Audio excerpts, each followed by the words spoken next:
Okay, so I am Lakshmi says, I am a beginner wondering on how to start to learn machine learning. Is it fine to start with the syllabus of machine learning or directly starting up solving a dataset questions or internships?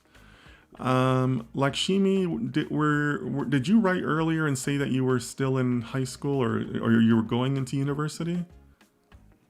I can't remember if that was you.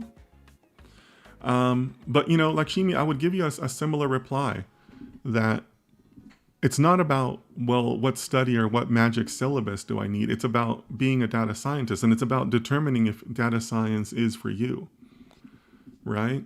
Ultimately, I want you to follow your passion. If that happens to be data science, great, but maybe it's not. So those are the things I would like for you to think about. It's not about what syllabus or what course or what certification do I need.